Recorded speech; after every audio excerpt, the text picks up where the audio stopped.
한 도시가 27년간의 전쟁 끝에 적이 아닌 자기 자신의 손에 무너진다면 우리는 무엇을 배워야 할까요? 승리한 쪽이 패배한 쪽보다 더 빠르게 붕괴한다면 그 승리는 과연 무엇을 위한 것이었을까요? 그리고 두 강대국이 서로를 소진시키는 동안 전혀 예상치 못한 제3의 세력이 역사의 주인공으로 떠오른다면 그 결말은 누구의 것일까요? 안녕하세요. 수박 겉핥기입니다. 오늘은 투키디데스가 미처 끝맺지 못한 역사를 이어받은 크세노폰의 헬레니카를 따라 펠로폰네소스 전쟁의 마지막 7년을 들여다보겠습니다. 아테네의 몰락과 그 승자였던 스파르타 패권이 품고 있던 구조적 한계까지 함께 살펴보시죠. 오늘 이야기는 5부분으로 나누어 진행하겠습니다. 첫째, 아테네의 마지막 저력과 민주정의 자기 파괴. 둘째, 방심이 부른 괴멸, 아이고스포타모이 해전. 셋째, 피라에우스 봉쇄와 아테네의 항복. 넷째, 전쟁의 최종 결산, 승자의 딜레마와 재편. 그리고 마지막으로 이 전쟁이 오늘날 우리에게 던지는 현대적 함의까지 짚어보겠습니다. 먼저 첫 번째 장면입니다. 기원전 411년부터 406년까지 아테네가 보여준 마지막 저력과 동시에 그 민주정이 스스로를 무너뜨려 가는 과정을 따라가 보겠습니다. 펠로폰네소스 전쟁의 후반부, 아테네는 두 개의 거대한 위기를 동시에 안고 있었습니다. 하나는 기원전 415년부터 413년까지 이어진 시칠리아 원정의 파멸적 패배였고, 다른 하나는 기원전 411년의 과두정 쿠데타였습니다.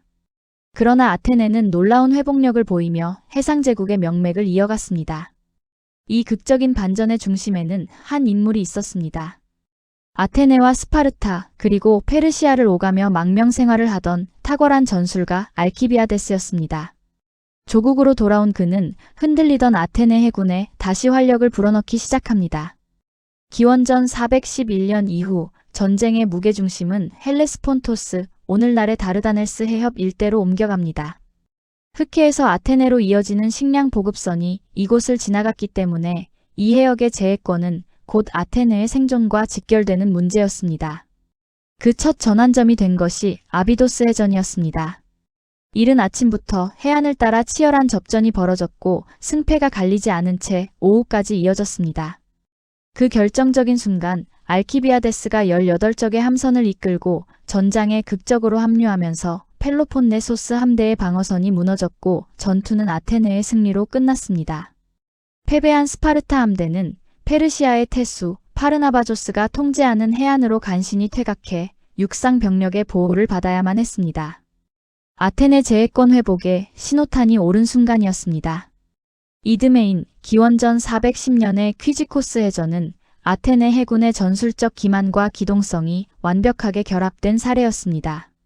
알키비아데스는 스파르타의 제독 민다로스를 기습하기 위해 섬에 있는 모든 소형 선박을 통제해 정보 유출을 막고 야간과 악천후를 이용해 은밀히 기동했습니다. 해전 당일 아침 비가 거치고 햇빛이 비치면서 아테네의 대규모 함대가 갑자기 모습을 드러냈습니다. 수적 열세와 퇴로 차단을 깨달은 스파르타 함대는 해상 전투를 포기하고 육지로 도주하려 했습니다.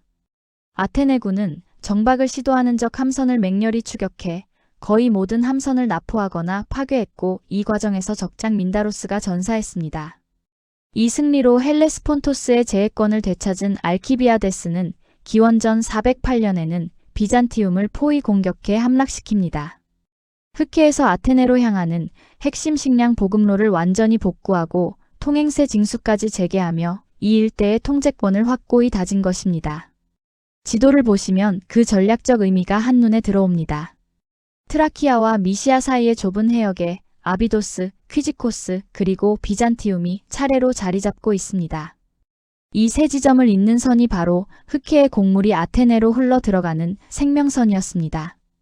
알키비아데스는 바로 이 길목을 하나씩 장악해 나가며 아테네의 숨통을 다시 틔워 주었던 것입니다. 지금까지의 흐름을 표로 정리해 보겠습니다. 기원전 411년 아비도스 해전에서는 알키비아데스가 민다로스를 상대로 승리하며 제해권 회복의 신호탄을 올렸습니다. 410년 퀴지코스 해전에서는 스파르타 함대를 격침시키며 흑해 통제권을 잡았고 408년 비잔티움에서는 식량 보급로를 복구하고 통행세 징수를 재개했습니다. 그러나 406년의 노티움 해전은 분위기를 완전히 바꿔놓습니다.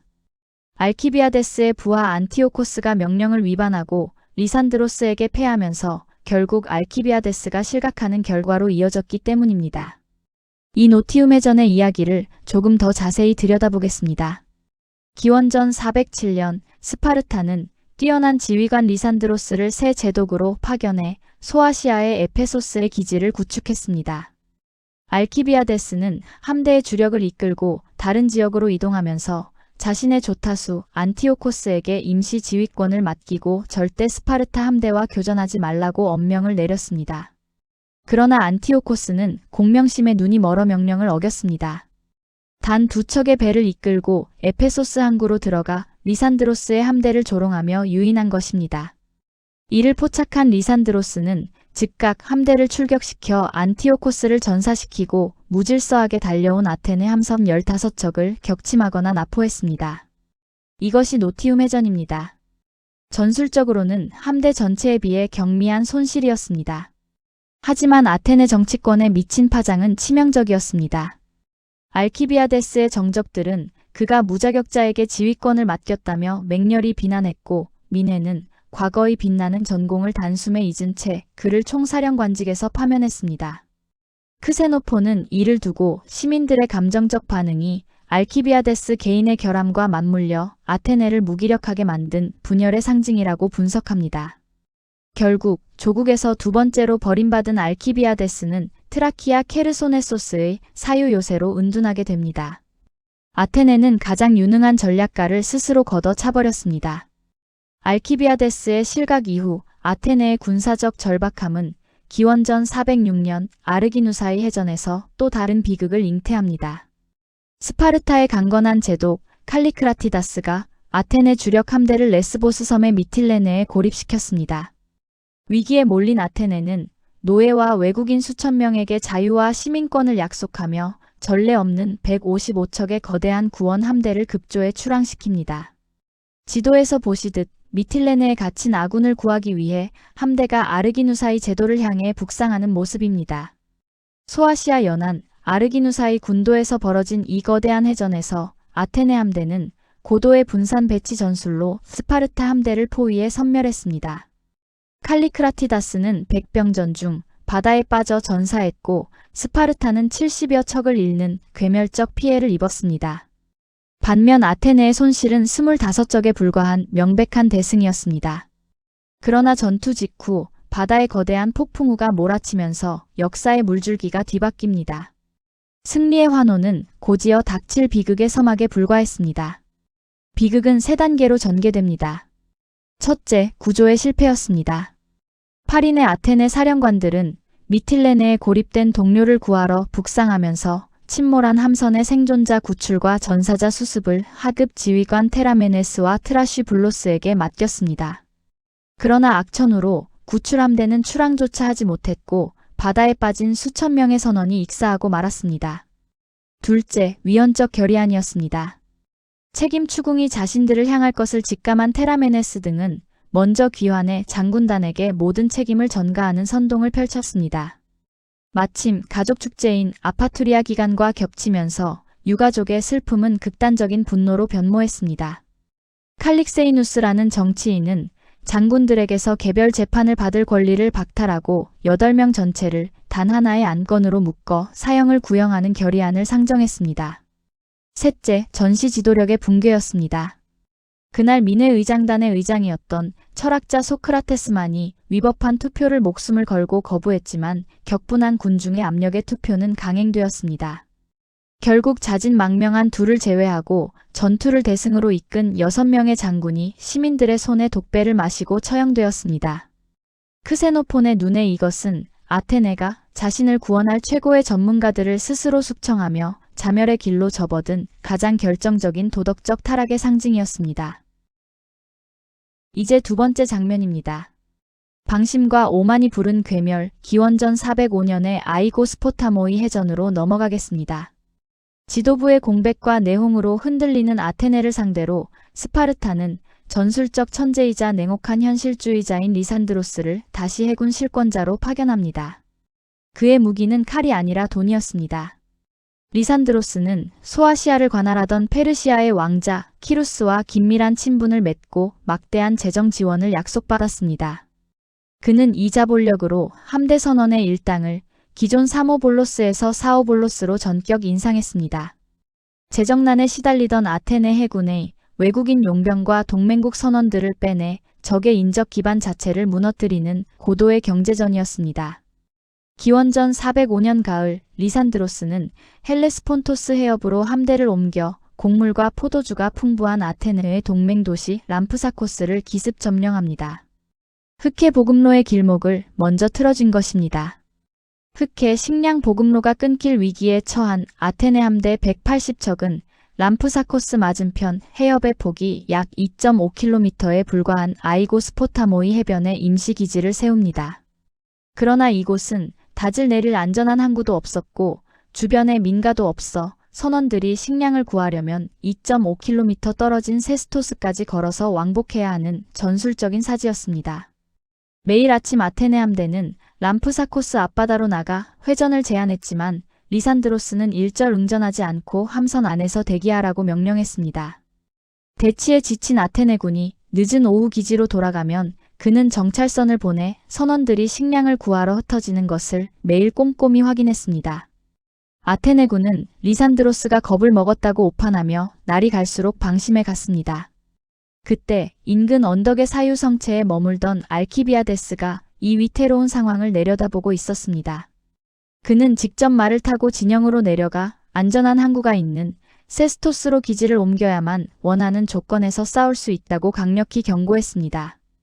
크세노포는 이 순간의 그를 개인의 야욕을 버리고 오직 조국의 생존을 위해 합리적 대안을 제시하는 실용적 조언자로 그립니다.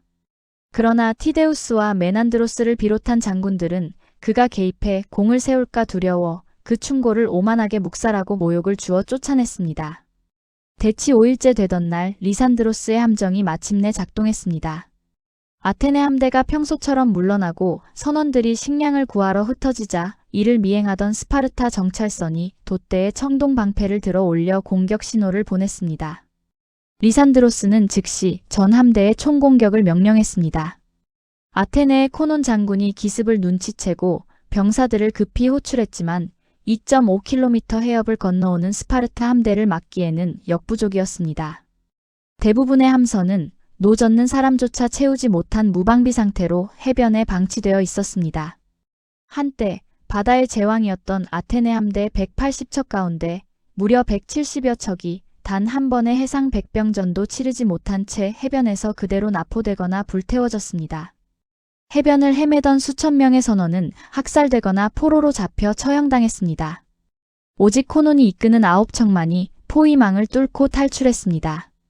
조국의 패망을 직감한 코논은 귀국을 포기하고 망명길에 올랐습니다. 아이고스포타모이 해전은 단순한 함대의 상실이 아니라 아테네 제국의 생명선인 흑해 곡물 항로가 완전히 차단되었음을 알리는 사형 선고였습니다. 세 번째 장면입니다. 마침내 전쟁의 끝, 기원전 404년 피라에우스 봉쇄와 아테네의 항복입니다. 패전의 소식을 실은 배가 한밤중 피라에우스 항구에 도착했습니다. 크세노포는 그날 밤을 펠로폰네소스 전쟁사에서 가장 비극적인 장면 중 하나로 묘사합니다. 절망의 통곡 소리가 항구에서 시작되어 도심으로 이어지는 긴 성벽을 타고 도시 전체로 들불처럼 번져나갔습니다. 그날 밤 아무도 잠들지 못했습니다. 전사한 아들들을 잃은 슬픔만이 아니라 과거 자신들이 멜로스와 스키오네에서 저질렀던 학살이 이제 곧 자신들의 운명이 되리라는 존재론적 공포 때문이었습니다.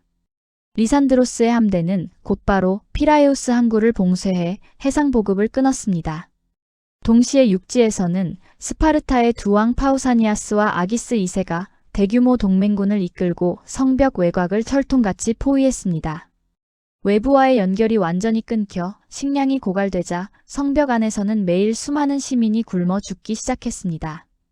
이 절망 속에서 과거 400인 과두정의 일원이었던 온 건파 정치인 테라메네스가 평화협상의 전권을 위임받아 파견됩니다. 그는 스파르타의 감독관 에포르들과 협상하면서 고의로 몇 달간 시간을 끌었습니다. 굶주림에 지친 아테네 민회가 결국 어떤 가혹한 조건이라도 받아들이게 만들려는 계산된 심리전이었습니다.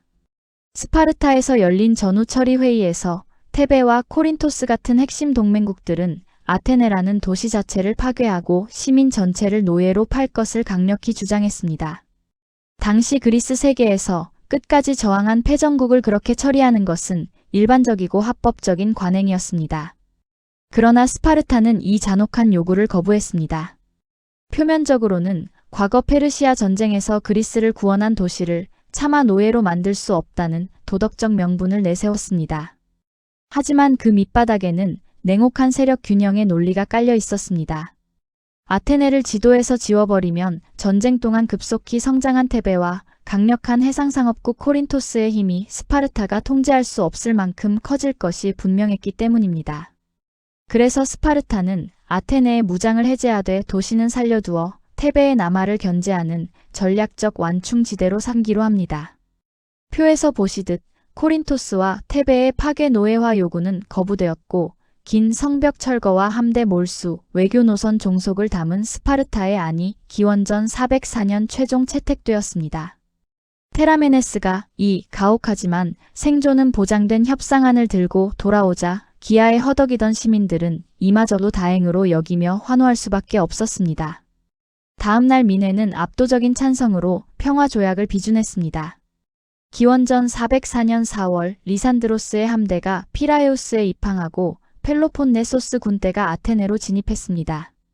그리고 그들은 피리 부는 소녀들의 음악에 맞추어 아테네 제국의 자랑이자 방어의 핵심이었던 긴 성벽을 허물기 시작했습니다. 크세노폰은 이 철거 현장에 모인 그리스인들이 이날을 그리스 자유의 시작으로 여겼다고 건조한 문장으로 기록하며 거의 30년에 걸친 대전쟁의 종지부를 찍습니다. 한 시대의 자부심이 음악 소리 속에서 무너져 내린 순간이었습니다. 이제 네 번째 장면, 전쟁의 최종 결산입니다. 승자가 마주한 딜레마와 그리스 세계 전체의 구조적 재편을 살펴보겠습니다. 펠로폰네소스 전쟁은 승자와 패자를 가리지 않고 고대 그리스 문명 전체에 회복하기 어려운 상처를 남겼습니다. 과거의 전투가 제한적이고 종교적 금기에 통제되었던 반면 이 27년의 전쟁은 민주정과 과두정이라는 이데올로기 투쟁과 결합하면서 민간인 학살과 농지 파괴, 포로의 대량 처형이 일상이 된 고대판 총력전으로 변질되었습니다. 그 결과는 세 가지로 요약됩니다. 첫째, 경제적 붕괴입니다. 농지가 초토화되고 약탈이 이어지면서 폴리스 체제를 지탱하던 중산층 자영농 계층이 무너지고 극심한 빈곤이 확산되었습니다. 둘째, 무장내전입니다. 토지를 잃고 빚을 진 농민들이 속출하고 계급 갈등이 격화되면서 무장내전이 번지고 수만 명의 정치적 망명객이 발생했습니다. 셋째, 용병계급의 대두입니다. 이러한 경제적 붕괴는 자신의 무력을 상품으로 파는 직업군인 곧 용병의 폭발적 증가를 낳았습니다. 국가 방위를 위해 자발적으로 복무하던 시민군의 윤리는 퇴색했고 돈을 받고 이민족 군주나 참주에게 고용되는 직업군인이 전쟁의 주축으로 떠올랐습니다. 전쟁 직후인 기원전 401년 페르시아 왕위 계승전에 참전한 1만 명의 그리스 용병대 그리고 그들을 직접 이끈 크세노폰 자신이야말로 이 시대의 사회적 해체를 보여주는 가장 상징적인 사례였습니다. 그리스의 단일 패권국으로 떠오른 스파르타 역시 영광의 이면에서 무서운 속도로 안에서부터 무너지고 있었습니다. 그 핵심은 아리스토텔레스가 지적한 올리간트로피아, 즉 정규 시민의 치명적인 인구 급감이었습니다. 페르시아 전쟁 시기 약 8,000명에 달했던 완전한 시민이 4세기 초중반에는 1,000명 미만으로 쪼그라들었습니다. 이는 단순한 전사자나 지진 같은 물리적 손실 때문만이 아니었습니다. 스파르타 시민권을 유지하려면 공동 식사에 일정량의 농산물을 의무적으로 납부해야 했는데 토지가 소수에게 집중되면서 납부 능력을 잃은 시민들이 열등자로 강등되어 권리를 영구히 박탈당한 구조적 배제의 결과였습니다. 여기에 도덕적 타락이 더해집니다.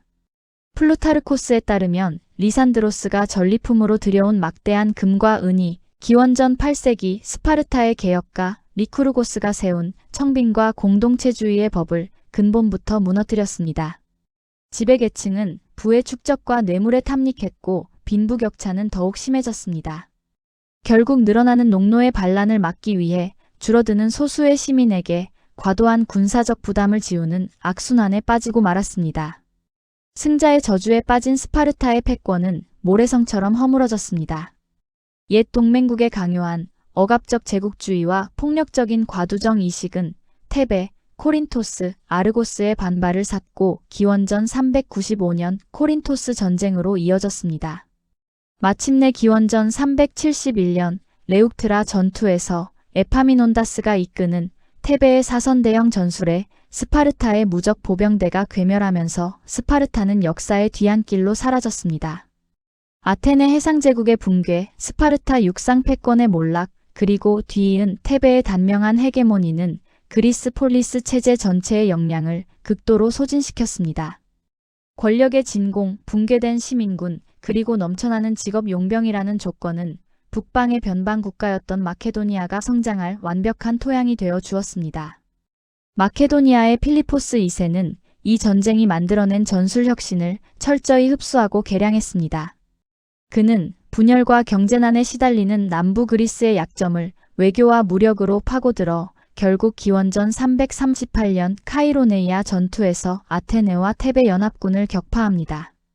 자유로운 폴리스의 시대가 그 장엄한 막을 내리는 순간이었습니다. 마지막 장면입니다.